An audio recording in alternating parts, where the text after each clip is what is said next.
سال کی باتیں اپنے میکے میں بتانا کیسا ہے؟ اور بڑا اہم سوال ہے۔ تو ابھی کچھ ہی عرصے پہلے جو رباب گروپ کی جو غیبت کی کلاسز ہوئی تھیں اس کے اندر بھی اس سے ملتے جلتے بہت سارے یہ مسئلے بیان ہوئے تھے۔ خیر اس میں سسرال کے اس طرح کی باتیں کہ جو کہ غیبت میں آتی ہوں، یہ اپنے میکے میں اپنی ماں کو بتانا یا دیگر رشتہ داروں کو بتانا یہ حرام ہے، کیونکہ بہرحال یہ غیبت کے عنوان سے ذکر ہوگا اور بھی اس میں بہت سارے گناہ جو ہے آتے چلے جاتے ہیں، تو یہ اجازت نہیں۔ حتیٰ کہ اگر وہ بہو جو ہے وہ مظلوم بھی ہے تو صرف اس میں ہم نے تفصیل بتائی تھی کہ مظلوم کو صرف اپنے ظلم کے لیے بتانے کی اجازت ہے، وہ بھی اس کسی فرد کو کہ جو کہ اس کو ظلم سے نجات دلا سکتا ہو، صرف اس کو۔ ایسا نہیں ہو کہ بس اپنے میکے گئی ہے اور اپنی بہنوں کو بتا رہی ہے، ان کا کوئی رول ہی نہیں، نہ وہ جا کے کچھ کر سکتی، ان کو بتانا حرام ہو جائے گا۔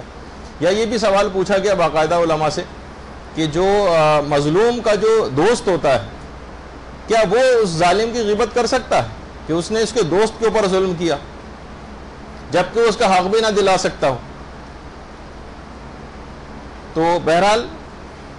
آقا خوئی وغیرہ نے بھی یہی جواب دیا اور دیگر علماء نے بھی کہ یہ دوست کے لیے بھی یہ اس بات کی اجازت نہیں، یہ صرف مظلوم کو حق ہے۔ لا يحب اللہ الجہر بالسوء من القول الا من ظلم، جو قرآن کی آیت ہے، صرف مظلوم کو اس بات کی اجازت ملی ہے کہ وہ ظالم کی غیبت کر سکتا،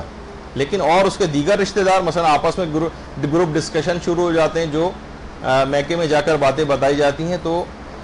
پھر جو غیبتوں کا ایک طوفان برپا ہوتا ہے، تو بہرحال وہ ایک حرام اور گناہ کے اندر بات چلی جاتی ہے۔